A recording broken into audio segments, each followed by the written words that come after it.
Pranams at Swami's Divine Lotus Feet. Welcome, brothers and sisters. We have a very blessed Sai couple from Washington, D.C. who are going to talk to us about the life lessons that they learned and give their perspective on Sai teachings. Mrs. Indira Hewlett came to Swami's fold in the 1960s as a 6-year-old girl. And she and her family has been blessed with a lot of personal interactions which have transformed her lives and also the lives of people that she has come in contact with. In fact, Swami also blessed her and advised her in her career choice to become a scientist. And she has been with the FDA for the last 25 years. Her husband, Mr. Lee Hewlett, visited Swami in 1975 listening to Swami's divine command, and he stayed in Puttaparthi for 5 years, and Swami gave him various duties over there, including house privilege, the seva of divine discourse translation, and also overseas Sai devotees visiting Prashanti Nilayam. Brothers and sisters, please join me in welcoming this very distinguished Sai couple, Mrs. Indira and Mr. Lee Hewlett. Sai Ram.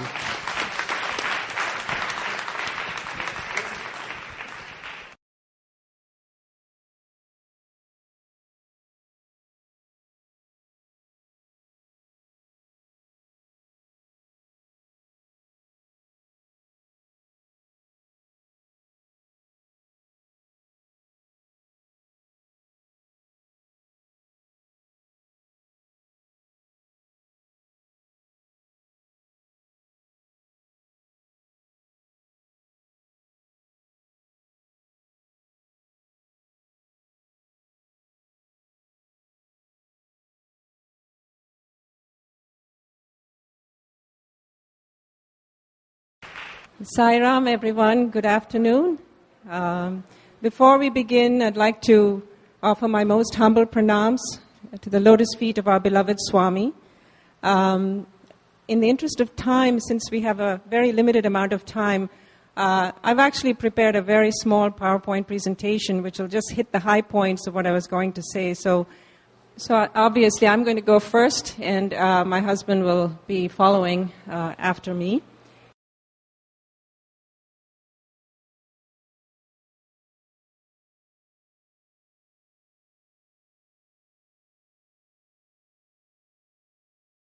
When Sundar invited us to talk at the center, he said, talk about your experiences and your personal transformation, spiritual transformation through your involvement with Swami.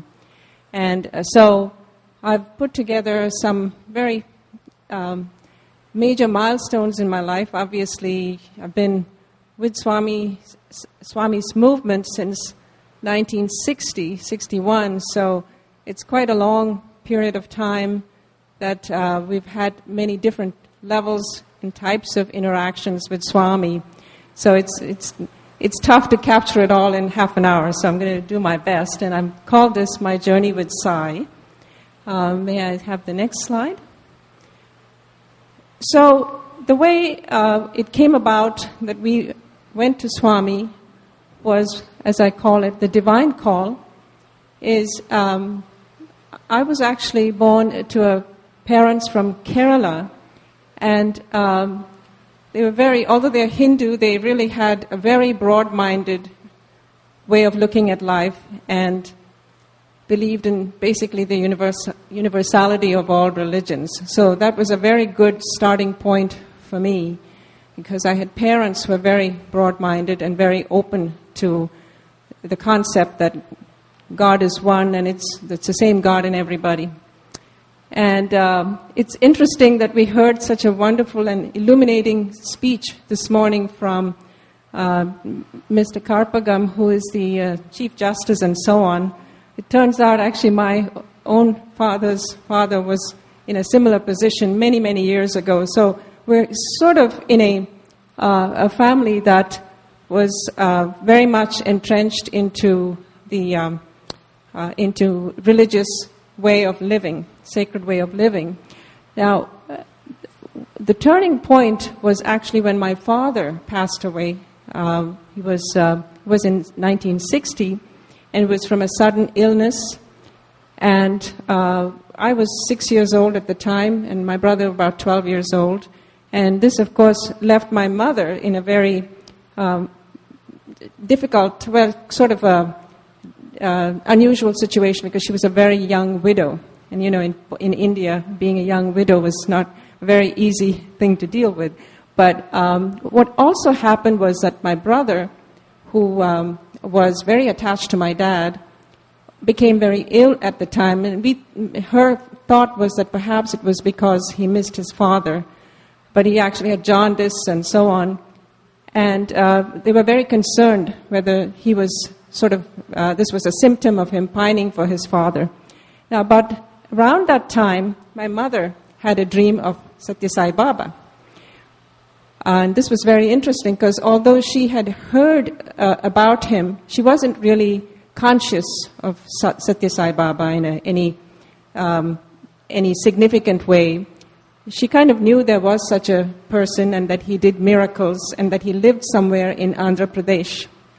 So the fact that he just showed up in her dream one day was very surprising, and the dream was very significant. Actually, it was what she dreamt was a very big picture of Swami in the typical, the Abhaya Hastam pose, which is the blessing of the palm.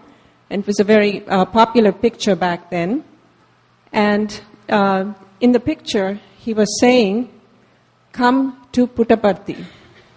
And he said this twice. And apparently the picture fell onto her lap after he said that.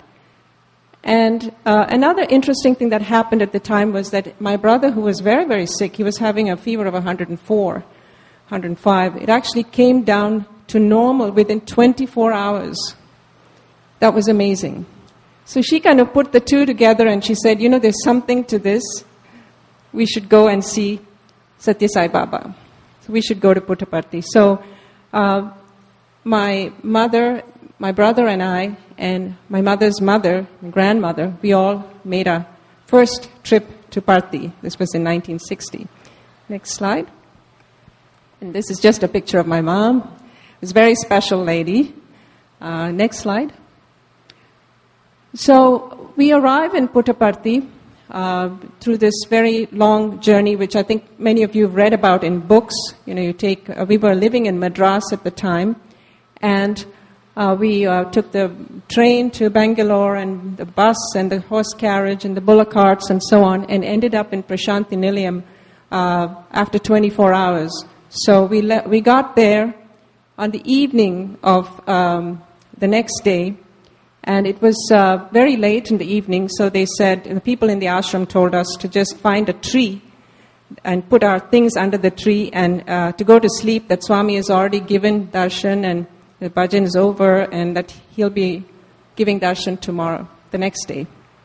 So we were getting ready to go to sleep, and Professor Kasturi then came to our, where we were, put our tent up, and he looked at my mother and he said, is your name Vasanti? And she said, yes. She said, how did you know?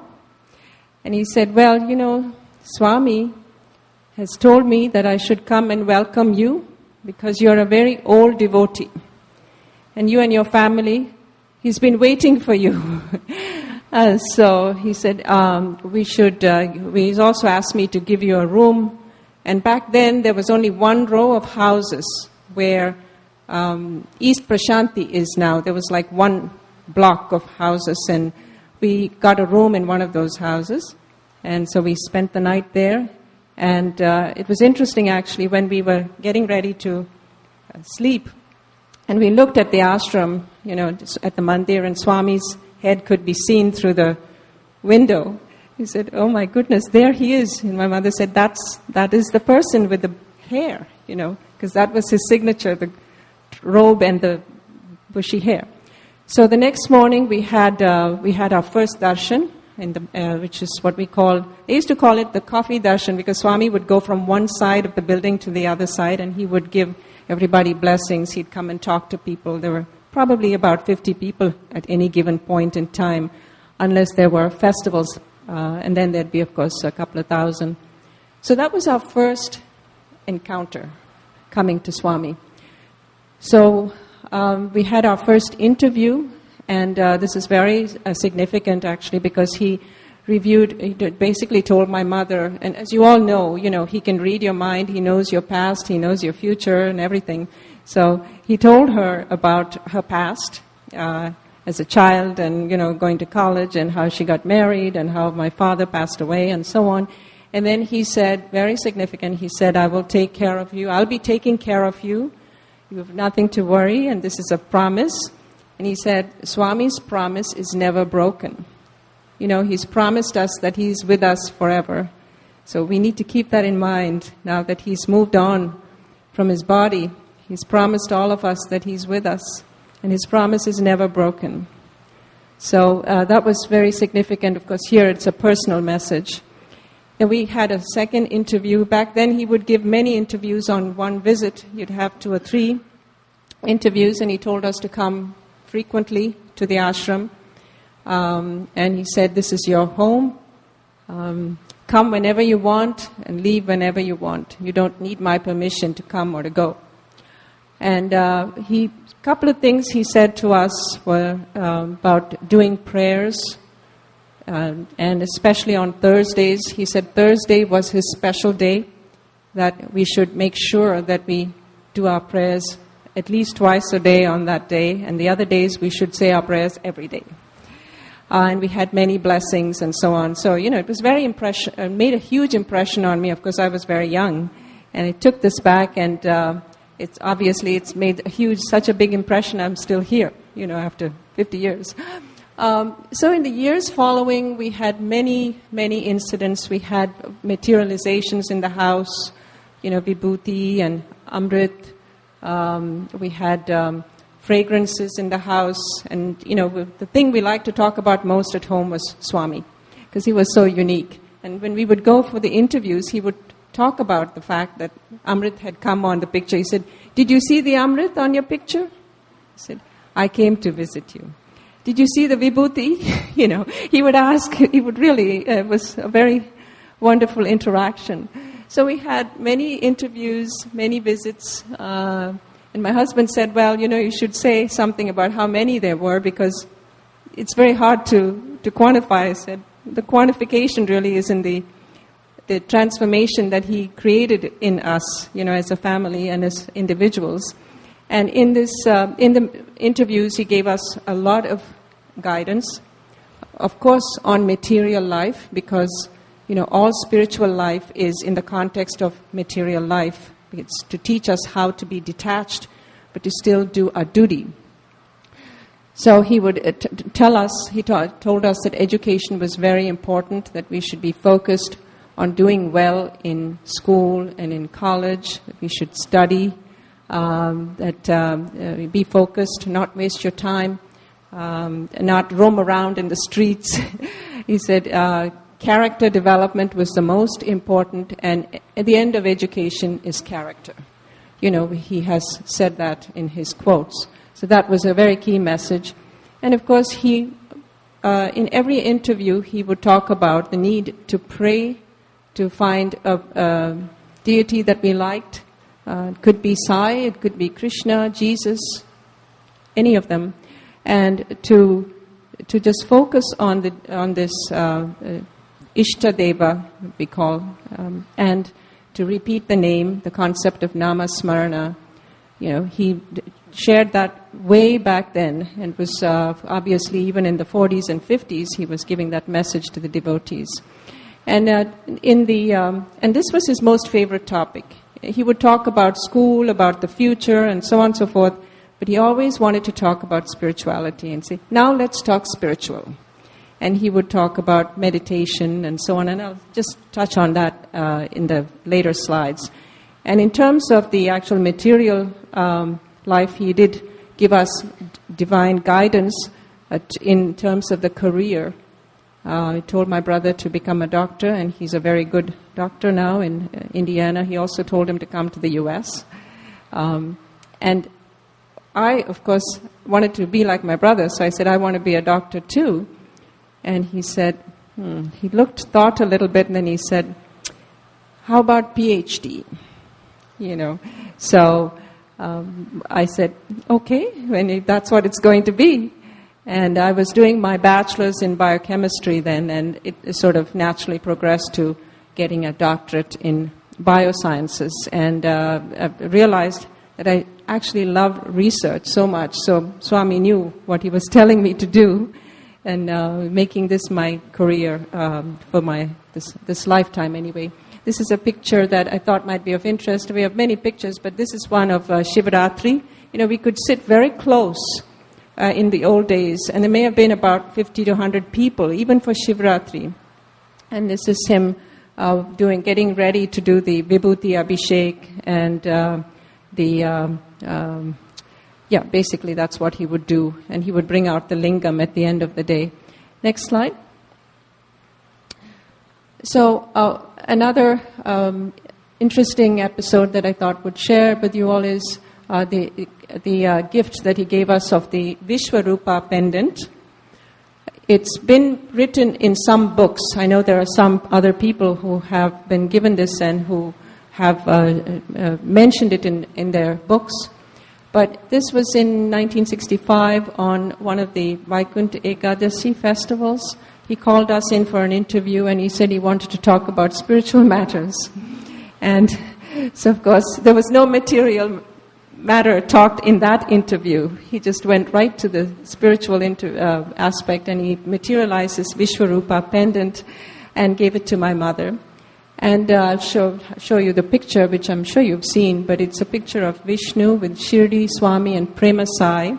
There are no features of Prema Sai in the pendant, but he told us that when he's born, that his features would form, and that we should look for it. And basically said it was a tool for meditation, and that we should meditate. So he went from, the prayers and the bhajans and all that to introducing the concept of daily meditation in the morning, in the Brahma Murtam. It's 3 to 6. He said you can pick any time. It could be 6 o'clock or 3 o'clock, any time, or any time during the day or at night before you go to sleep. But the morning is especially good because your mind is still quiet from the night, from having rested, and you can go deeper more easily than at the end of the day in some cases.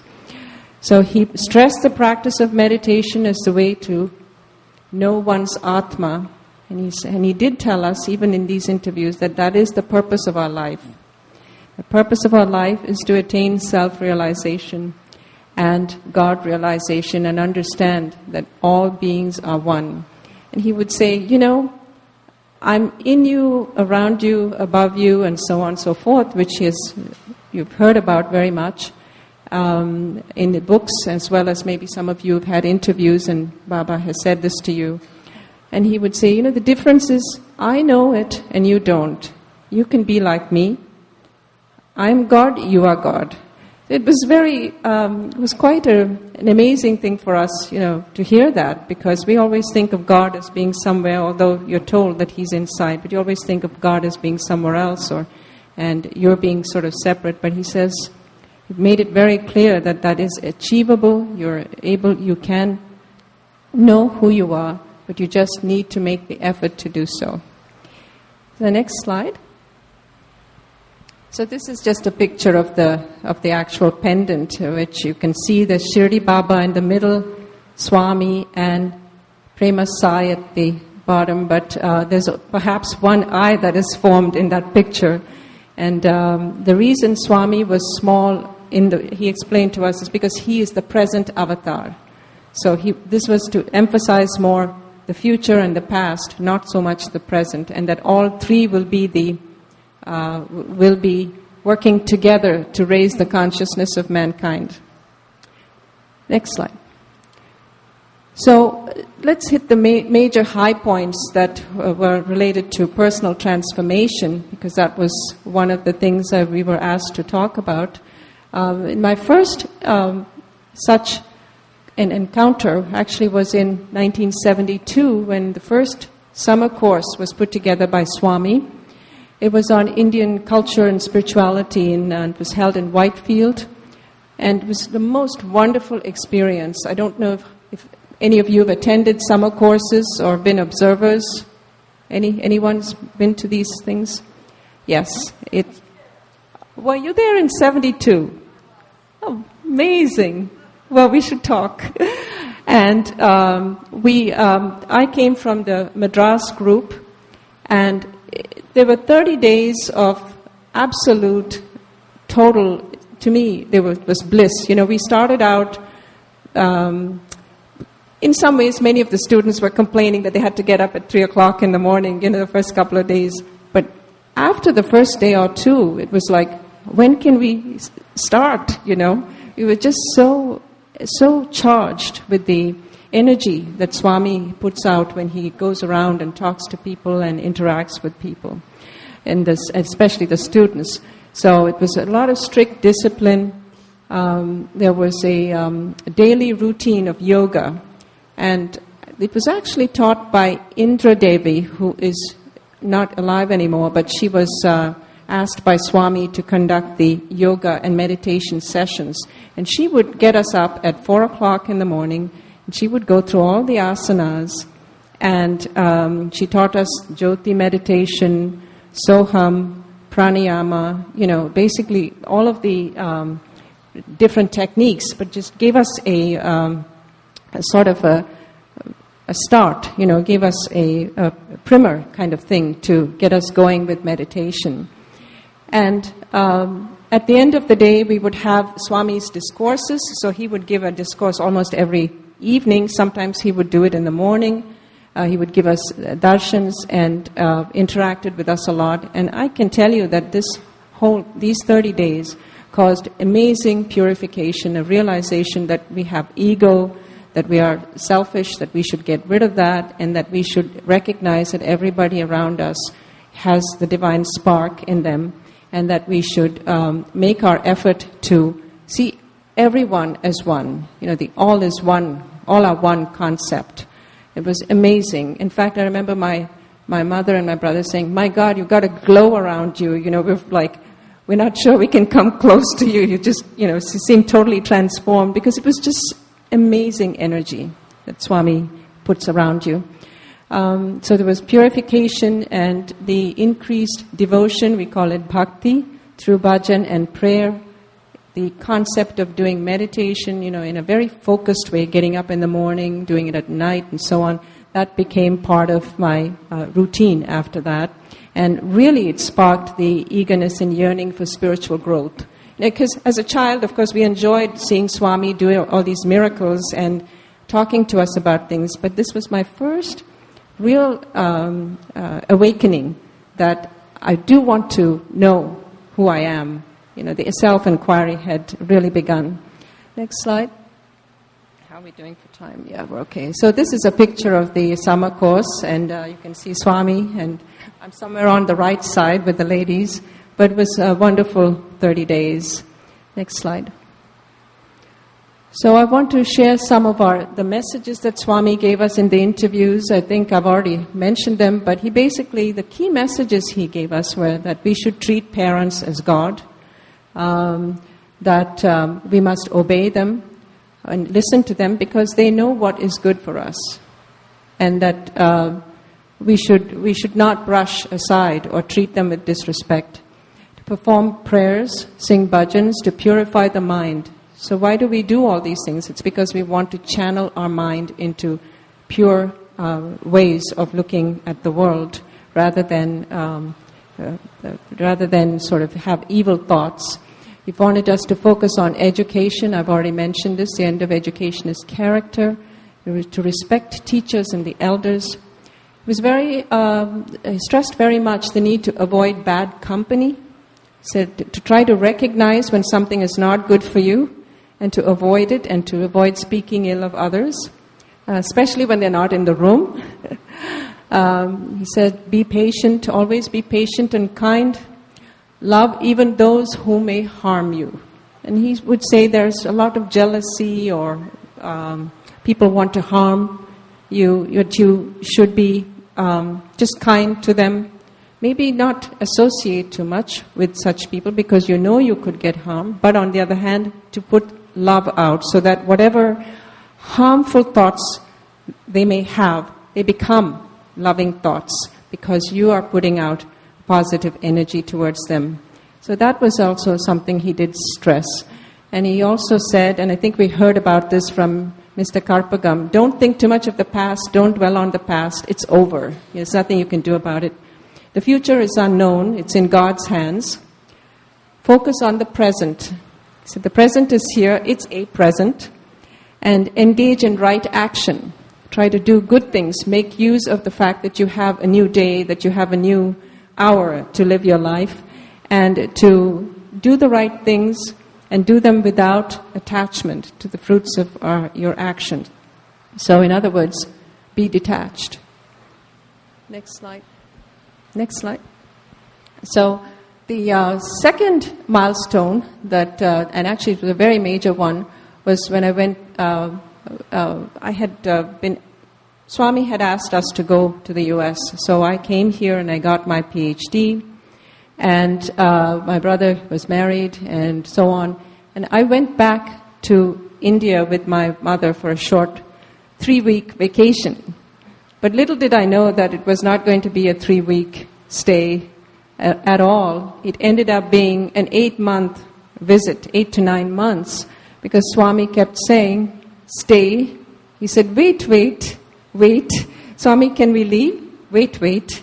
So he said, he knows what he's doing, So I had my fellowship to go back to in the UK. So I had to resign my job. It was a very big, total surrender because I said, Swami, you know what you're going to do to me. So this job may not be important. So I resigned. And actually, this was a start of a major inner transformation, shall we say, a spiritual transformation. I gave Swami letters with self-surrender in the interview line, in the darshan line, and he took that with a beautiful smile. And I said, well, so now I know what I'm supposed to be doing, while I'm waiting for Swami to call us. And my mother actually was with me throughout this trip. And it was during this trip that I had amazing, absolutely marvelous and peace, bliss, all the kinds of things we look for in a spiritual awakening. We say energies are awakened and visions are awakened. That sort of thing happened to me at this time, and it has been the beginning of a really totally new perception of how life is and how people around me are, and of course the knowledge that Swami is the highest we can have walking on earth. Of course, now he's not here in the body, but at the time, the realization that he is in fact the highest being that we can source for our spiritual development. Next slide. So this is just a few things that I did when I was there. Of course, I had learned about light meditation, which I think some of you do.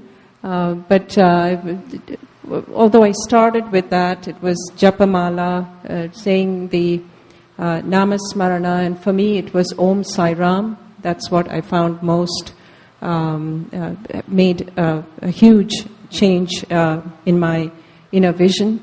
The use of the Nama, Om Sai Ram, and integrating that with breath, with the Soham meditation, and some, they say light pranayama. This pranayama is of many degrees, where the old yogis would do very complex pranayama, which Swami advises against now, because you need a really highly enlightened guru to walk you through those things.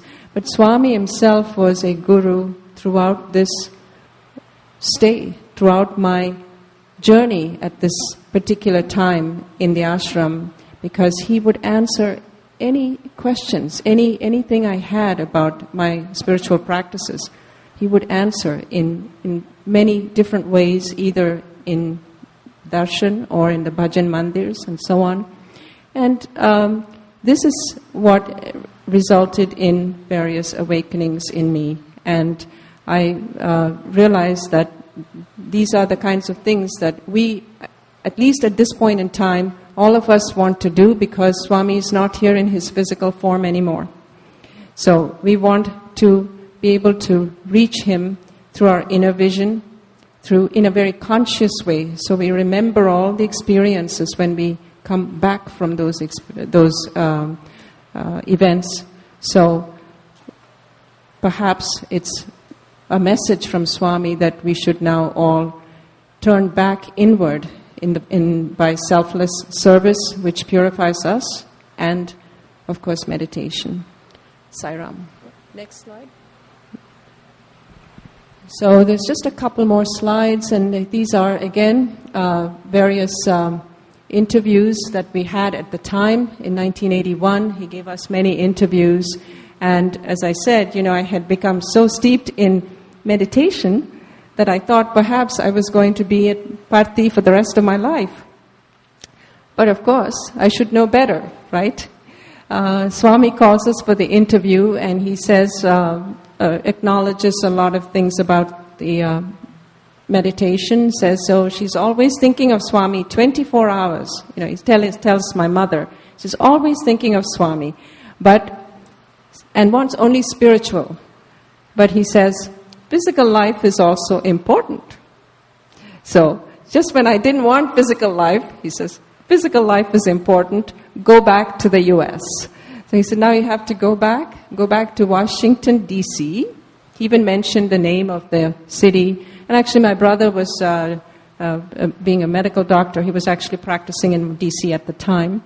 So he says, you go back and you work in D.C. and bright prospects and so on and so forth. So next slide. So of course, being a very obedient Sai follower, I did come back to the U.S. and we had, and I of course worked at NIH and the FDA and so on. We were married, we had 2 children and so on. And in 1987 was another big, what I would call a major Sai Leela, because I was doing a fellowship and I was looking for jobs, which I think many people do around here, because you can go from one job to another in no time. And Swami came to me in a dream, and he told me to talk to a certain person, a Dr. X. He said I should go talk to this person, and that he had been given 10 positions, and that he would give me one.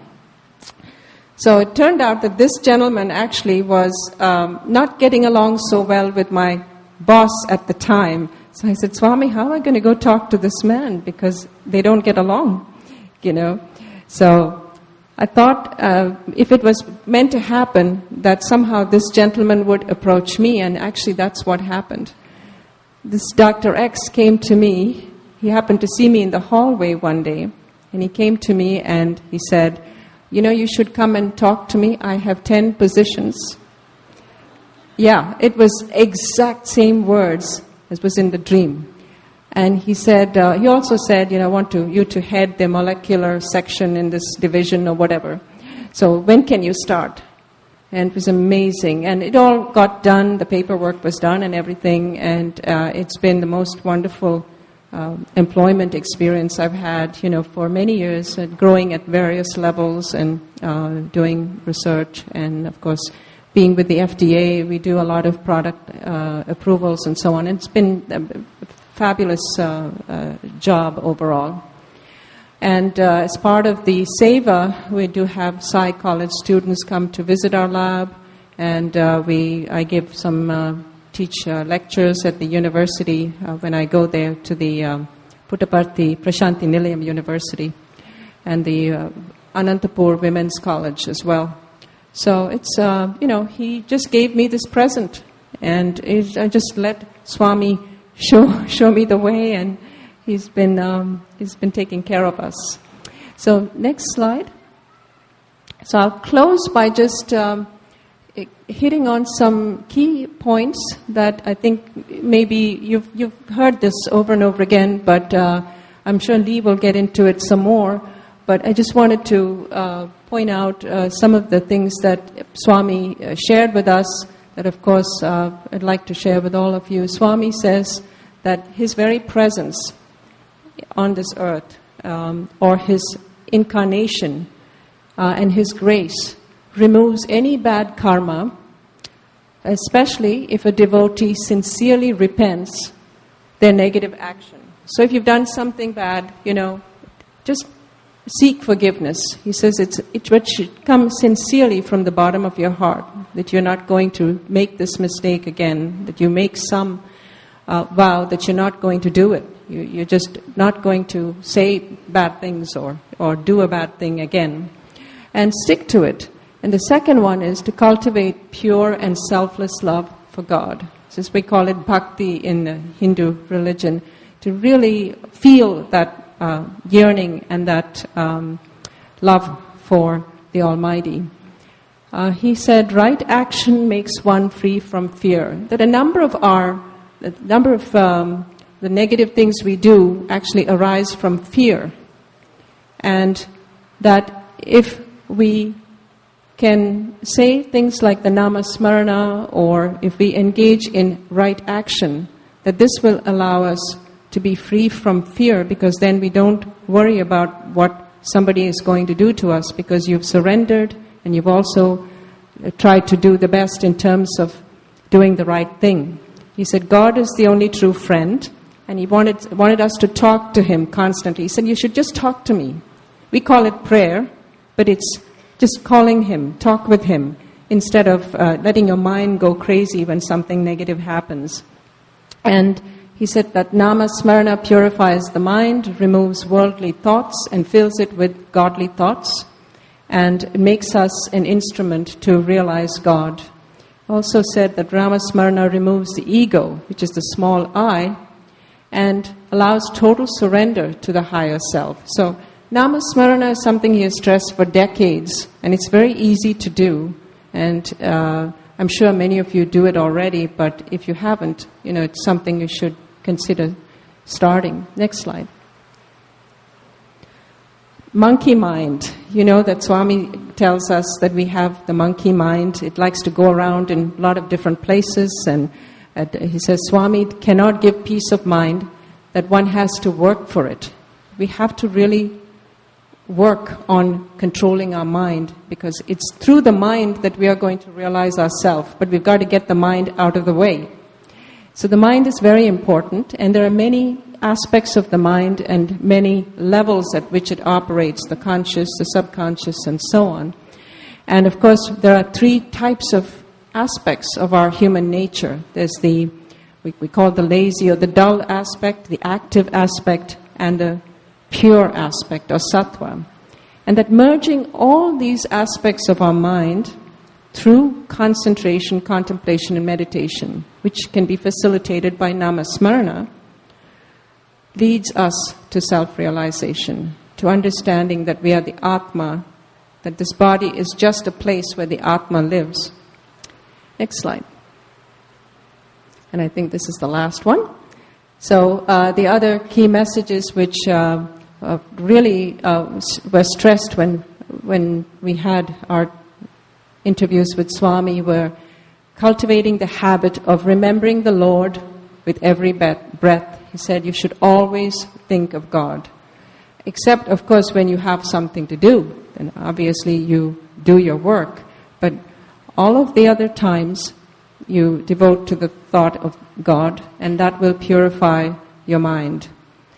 He said, time wasted is life wasted. So don't put off knowing who you are, Start it right away, because that's the most important thing, and that's the most important goal of human life. And true meditation and selfless service will lead us to self-realization. I think it's really wonderful to see how much seva is going on in the various centers, and to integrate that with actually meditation will be an amazing, way to, and it'll be an accelerated way to know who we are and to understand that we're actually people who are filled with unconditional love that would be released to be shared with our other side devotees. He said, love is the keynote of harmony, and love your religion so you can practice with greater faith. He has emphasized this. It's not that we should leave our religions and go to other religions. If we can just understand the concepts of each of our religions, it's all there. It's just they're not emphasized very much. It's because people look at the outer, the more ritualistic aspects of religion, but to actually dive deep inside and understand the true concepts that are put out by these great masters who have started various religions. Finally, he, of course, this is just my own quote to you all, be an instrument in the hands of God and let Him use you for His purpose. And I think that's what we're all trying to be, and this Sai retreat is evidence of it. I mean, the speakers we had this morning and the talent, the music, and the bhajan, and now we're doing satsang right now. So I really hope that we can all become even better instruments for Swami's mission as it unfolds, now that he's moved on from his physical body. Jai Sai Ram.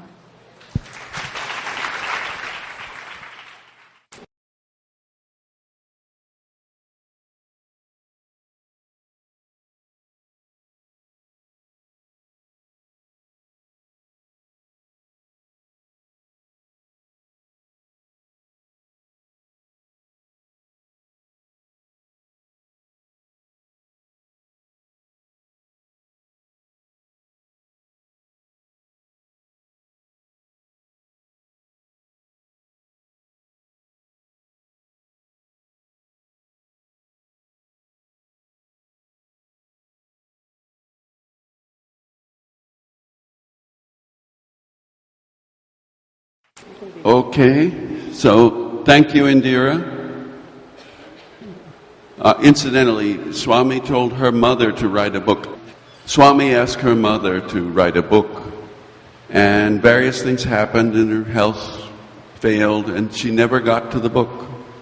So I'd like you to clap in support of her daughter writing the book.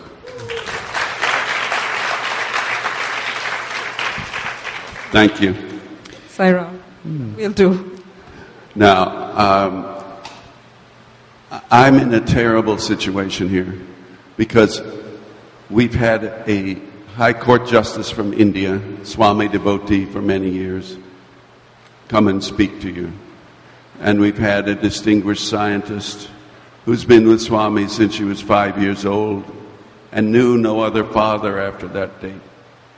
Very, very stellar upbringing, who does constant work for humanity. She keeps HIV out of the blood supply. That's one of her jobs. The point is that in a day of lectures, it's the last speaker called a take-home speaker who's supposed to give the best to the audience. So you've just had, high and high and high. So who in the world am I? What am I going to do? Well, I'll need your help. First, I'd like to play a little game. It's I don't know you and you don't know me. So the first question is, how many of you are of Asian Indian origin? Okay. How many of you are medical doctors? Okay. How many of you are engineers? All right. How many of you have at least one degree from somewhere? Okay. Very good. How many of you have ever been to India and actually seen Sathya Sai Baba? Okay. How many of you have had interviews? All right. The point is that Swami has told us that, one more question. How many of you have cell phones with you? Okay. It's important. Can you get them out and turn off the sound, but have them on? Can you do that for me? Please. You get out your cell phone and turn it on. Turn the sound off, ringer off, and the reason is Swami says that technology has a sacred purpose, that it's supposed to be used to elevate the spirit for education. But he said instead of that, it's used for kama, for desire, and for artha, money. So I'm going to try to pass on to you some of the instructions he's given us in various interviews in how to use technology dharmically. And Swami has said that it's very, very easy to materialize objects out of apparently nothing. In other words, to turn sky into earth. And it's easy to take things and dematerialize them. Now, we don't have that in our lives, but he said for him that's very easy. But he said the most difficult thing to do is to change the human mind, to change the consciousness. He also said that the only mantra you need in your life is doing what I tell you. Him, Swami. Then he goes on to say, nobody ever does what I tell them. He said he has no real devotees, that they're all part-timers. So he then went on to say that he'd been giving the same message for 40 years in his discourses, and nobody was paying attention. And he said, I'm going to stop discourses. And he did cut them back considerably. He also said, I come here and give you what you want. Ask. I do that in hope that you will want what I've come to give. What in the world is that? What did he come to give? He wants us to pursue spiritual development. Now, we were answering questions. How many people meditate at least 1 hour a day? Okay. How many people meditate half an hour a day? Okay. How many people meditate 5 minutes a day? Very good. Now, what's my wife had up there in the end there? He said, Swami came and said, I have not come to found a new religion. Instead, if you have a religion, I will help you to use it to improve your lives. Not change religions, not become Sai Baba worshippers. And that's all wonderful. It's completely dharmic to worship Sai Baba.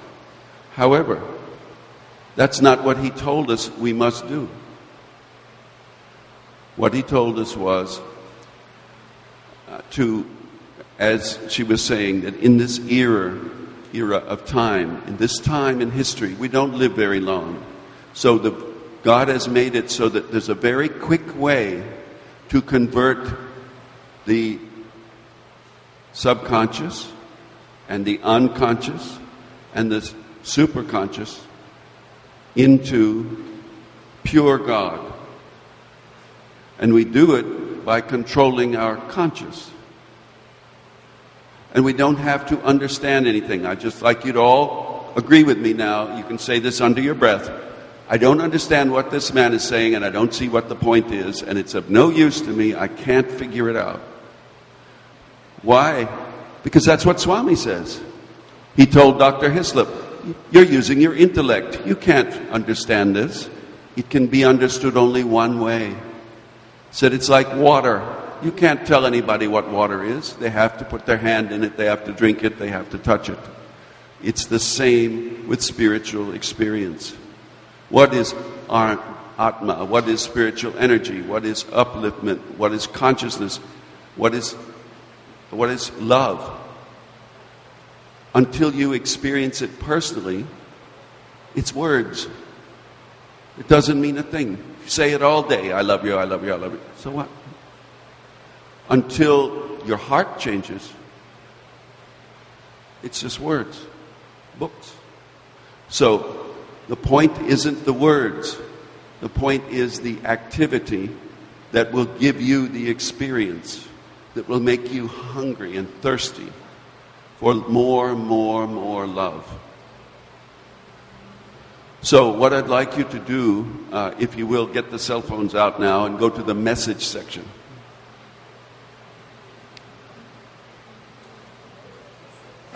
I'm serious. Yeah. She says, you don't believe me.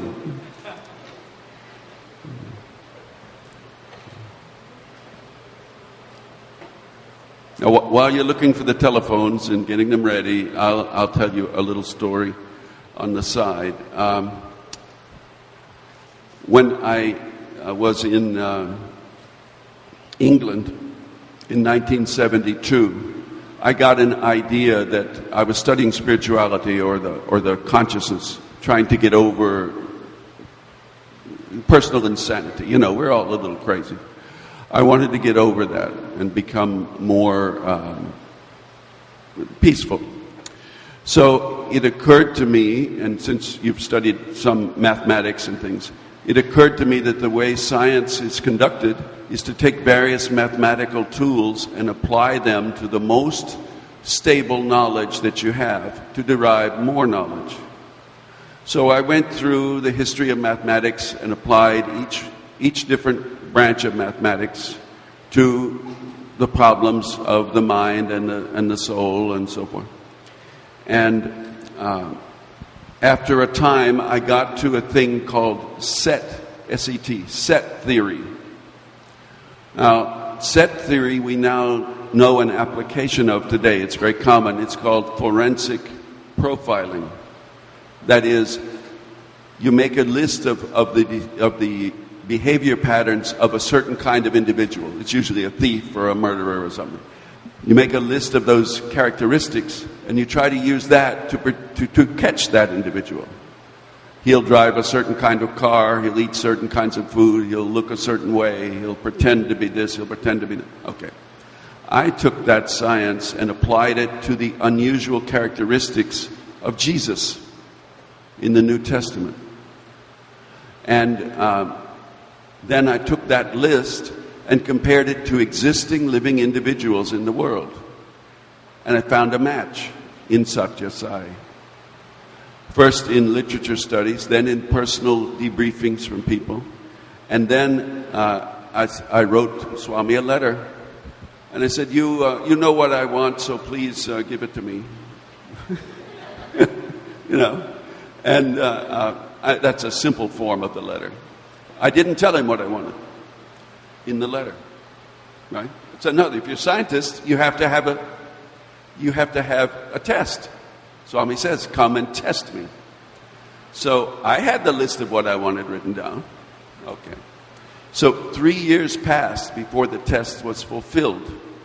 The test was someone who has been to India and has been with you can manifest some of the abilities you have personally and claims they got them by being with you, and then they personally invite me to go and see you. Any other invitation to see you will not be taken as valid. Hundreds of people told me to go see Sai Baba, and I'd say, have you met him? No. All the bhajans were loaded with people. Oh, go to India, go to India. Many of them actually had not even been to India. They were Uganda Asians who had come over. So eventually, a man came to one of the centers, materialized a couple of medallions, gave them to crippled children, and then ran out of the room. Well, I ran after him. And he agreed to see me. And the first thing he said to me when I got to his house was, "Do you have a passport?" I said, "Yes." He said, "Well, you must come to me as often as you like. I want to see all your documents. I want to see your visa for India, your everything." He said, "You try." He said, "Don't worry about money, I'll take care of it." Now that was my third demand, that since you claim to be in charge of all money, all material, even though I can get money to do anything I want to in practice. Historically, if something was important, the money would come from somewhere to do it. I will not do it. You must do it as evidence that you can control. So it turned out that man, his father, worked for the Air India and was able to issue tickets. So, and the man said, I want to see all these documents ready and in order before I leave. So I said, when are you leaving? He said, in 10 days. So I rushed around London and got all the documents together, and I wasn't taking any chances. I left the day before he did. And he was from Bombay, so I arranged it so I would arrive. I took a flight that stopped over in France for a few hours. I'd arrive after he did, so he could receive me there. So that worked out. Then he entertained me for a week, and he called me in one day. He said, here's 2,000 rupees. This is enough. It wasn't true, but he thought it was. This is enough for a good 6 months in Swami's ashram. Well, the rupee was bought a lot more than a meal was a rupee. So it was a little bit true. And when he had been in the ashram, food was free, and so was the room. So things had changed a little. And he said, when you need more money, don't ask anyone else. Ask only me. I'll take care of you.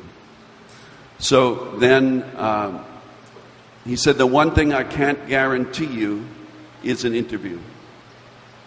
That's between you and Swami. So I went along to the ashram, and I was there for... Do you have your cell phones out? Did you get your cell phones out? Okay. So I was there for about 2 weeks, sitting in darshan.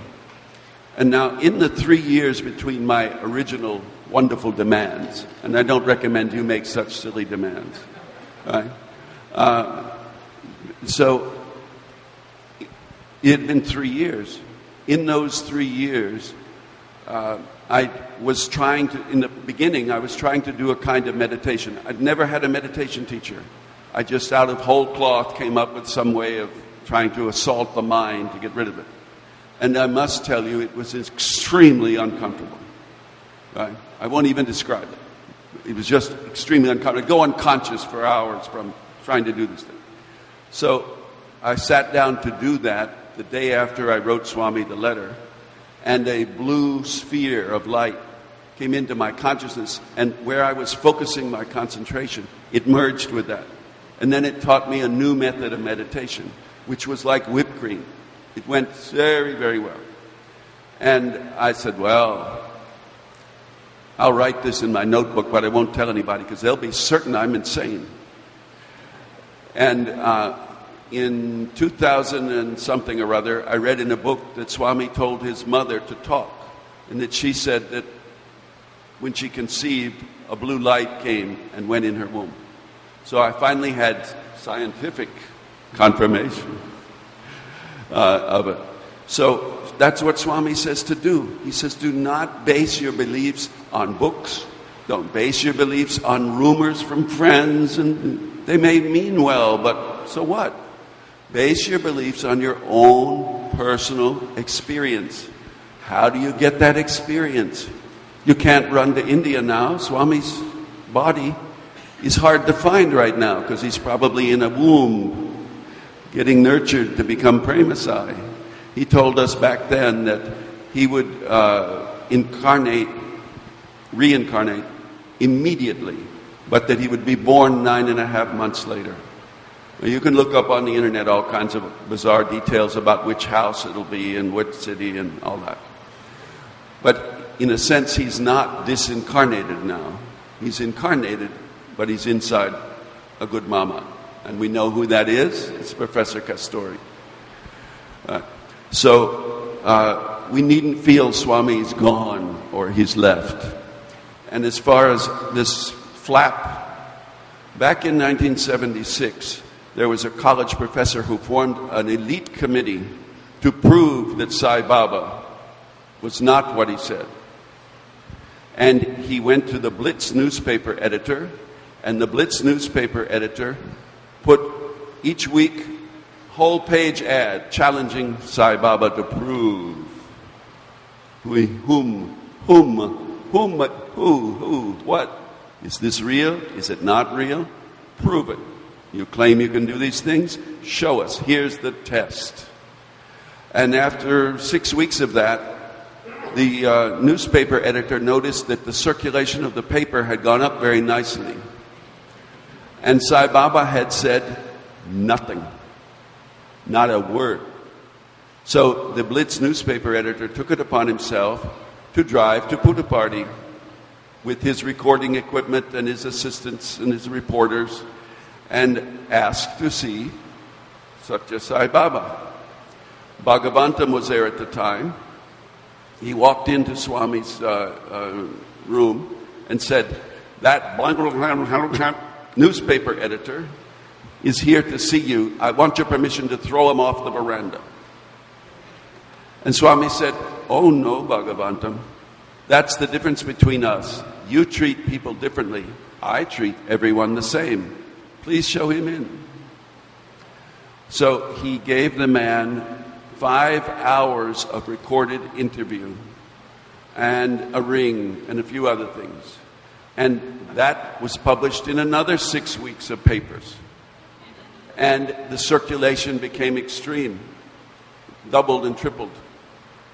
And Swami explained to us, he said, the reason that I do this, there are certain people who read only the negative press. That's their diet every day. That's what they feed on. They have to read that or they feel weak. He said, so they get in the habit of reading about me in the negative press. Then when the truth comes out, since they're in the habit, they read that too. And an entire group and class of people, of humanity, who would never hear about Sai Baba, get to read the truth about him and have an opportunity. Remember, he says, and this is in writing in the Shirdi Baba book, the old one that came out, you cannot even hear my name until I will it. So that's just what we have as Dharma. We have heard that name. And in those cases that these untrue things are said, when the truth finally comes out, people who would never hear of Swami get to hear about Swami. So don't be sad about these changes that are going on now. Another thing, whenever there is a business, how many of you work for a business? Okay. If there is a new boss in that business, and things have been going well for some years, and the new boss comes in, the first things that happens is a long queue of people who want things, schemers. Oh, I've come to you, the new boss, with my wonderful plan. And the new boss says, this is a very developed plan. When did you develop it? Oh, 4 years ago. And what did you do then? Oh, I went to the old boss. And that stupid man didn't like it, but I know you're smart and you will like it. And the new boss says, thank you very much. You've explained it to me very well. Give it to me now and I'll let you know. And inside, the new boss knows, my God, the business has been going well. I'm not going to change anything that's working. Let me put this over here in the stack where the old boss would put it. That's what's happening now. We've had a change in the physicality of the situation at Prashanti Nilayam. And so all the clackers who have their old petitions in their back pockets that for 30 years Swami said, of course not, are there trying to see if they can have their way. So that will attract devotees from a class of people who never would hear of Swami otherwise. So it's a very good thing that people are reading about Swami and hearing about him and gossiping away, because they're gossips. Gossips don't want to hear the good stuff about Swami. They want to hear all the gossip. After they hear the gossip, they'll start listening for next gossip, and it'll be the truth. And then they'll have heard the truth. So don't be troubled by all this. Just keep praying and follow the steady course, and all will turn out as God divines. So now we have the cell phones out. What Swami says to do, and this is what he told Hislop. You can find these things in Hislop's first book, Conversations with Sathya Sai Baba. And he said, what you should do is not use your intellect for this purpose, but find out, let's think about it now. Some people like the word love. Some people like the word peace. Some people like the word truth. Some people like the word Shiva. Some people like Sai Ram. Some people like Jisu, Jisu, Jisu. Whatever aspect of God appeals to you, repeat that over and over. And whatever that name is that you've got there, love, peace, truth, I want you to type that in the message section. Where it says new message, type that 4, 5, 6 letter word, whatever it is.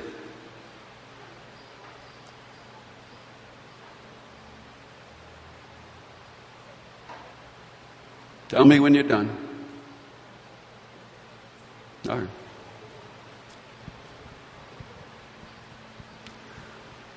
Now, when you're done with that word, put a number after it.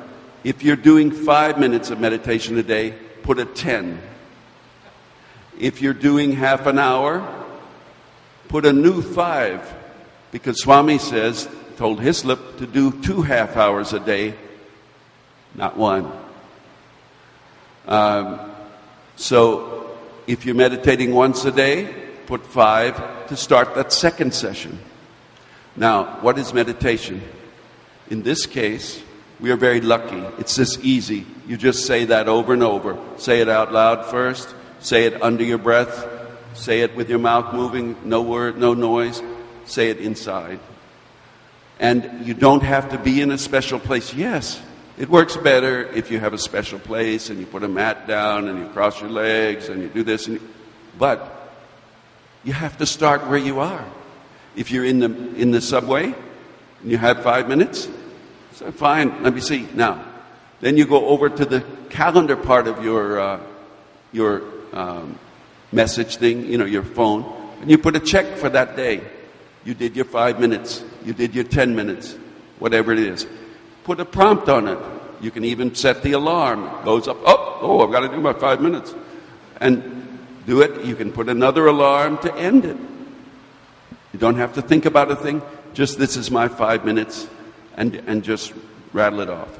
Now, the second advice he gave, this is where religion comes in. If you have a religion, and if you don't, you can come up with your own list. Make a list of what you think are the most important positive virtues in that religion. I'm not asking you to type anything else yet. And then pick one that you personally think you can improve. And type that word in there, whatever that is. If it's kindness, or if it's politeness, or if it's stalling, whatever the thing is you're trying to overcome or trying to strengthen, put that in there. And put a check by that every day. What Swami said to do is pick that one, work on it every day for a few minutes, and keep that up. He said after 3 months, you'll notice improvement in that particular virtue.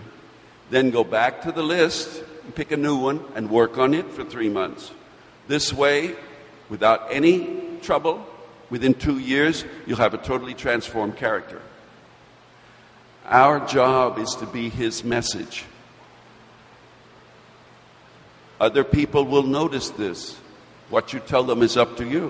You don't have to tell them anything. But they'll notice there's something that's improved in you. They'll notice your transformation. And it's not that, I'm so up here, boy, I don't need to do this, I'm perfect. Even the most famous teachers in India have one little story. Remember, you probably all know this. The mother came to the teacher and said, my boy eats sweets, please instruct him not to, he won't listen to me. And the teacher said, come back in a month.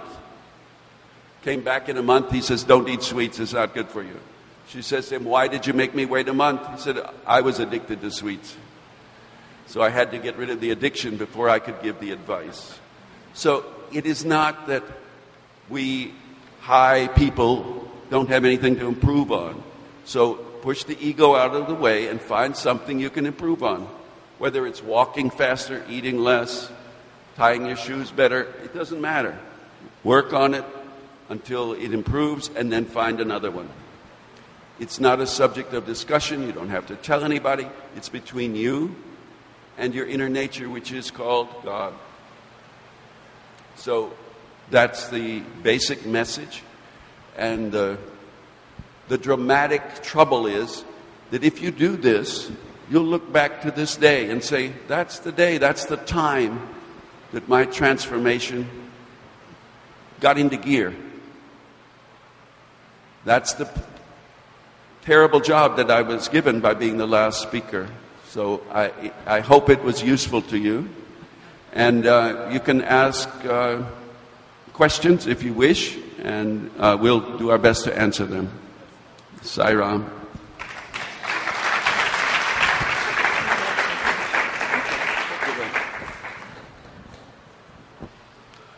Somebody put their hand up if they have a question.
Okay, you want to know how you do breathing exercises at the same time you do japa.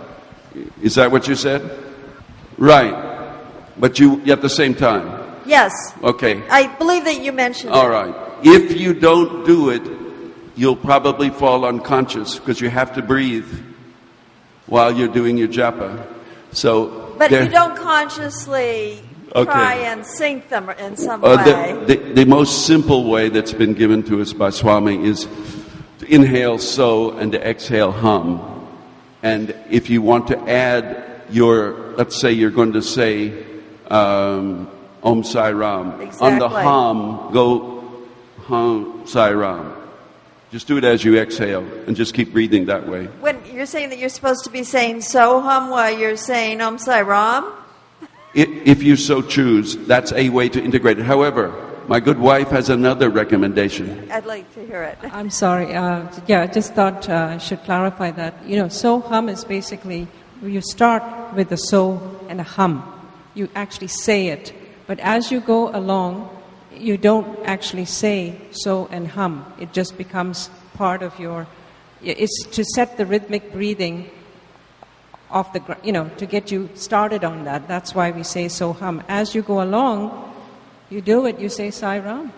And you just say it internally, and you can also integrate Swami's form. I don't know if that's something people do, but you integrate all of them. You integrate visualizing Swami's form, and usually it's in keep your eye focused in this area, although Swami says that if it's okay to focus on the area of the tip of your nose, if you are not interested in siddhis, because Right. I've heard that. Yes, if you want to develop these higher abilities and you want to open that channel further, then he recommends focusing on your third eye. But he has often said that it's fine to do the soham with the namasmarana once you get into the pattern of breathing. Because soham is just another way of doing pranayama.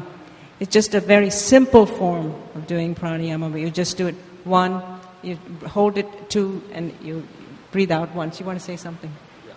And I guess the other thing is the namasmarana is just something that becomes part of your second nature. You just do Sai Ram all the time, and you visualize him.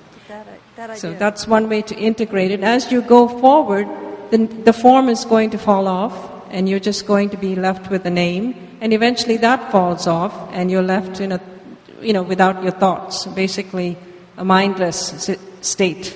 And from there on, you move into the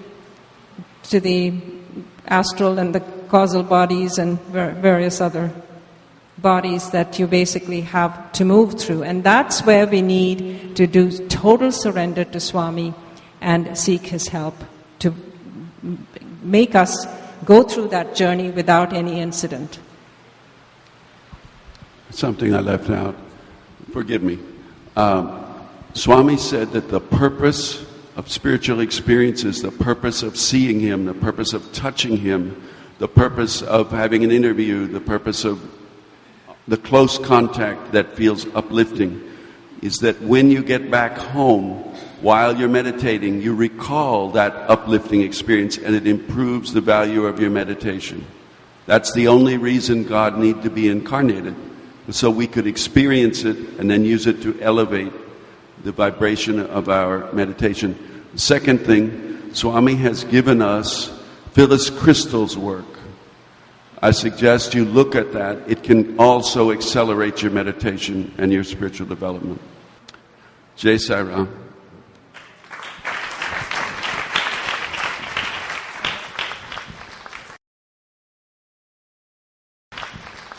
Sai Ram, everyone. I would like to thank Mrs. and Mr. Hewlett for these wonderful thoughts. We have had such a wonderful day right from the morning. Began with Justice Karpagam's insights into his career and his association with Swami. And then we had beautiful concert.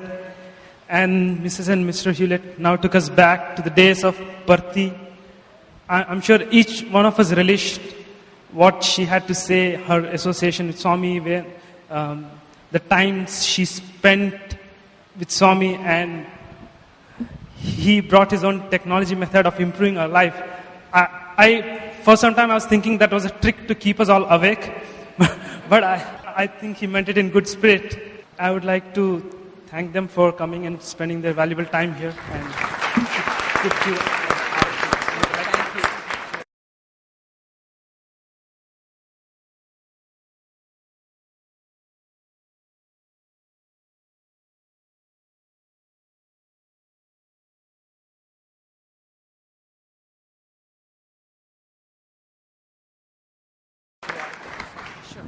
I want to also thank, I guess both of us want to thank the center for inviting us. We were supposed to come to the Sai Center meeting, but now it's become a mini one-day retreat meeting, and so we feel so honored. Thank you very much, Sai Ram.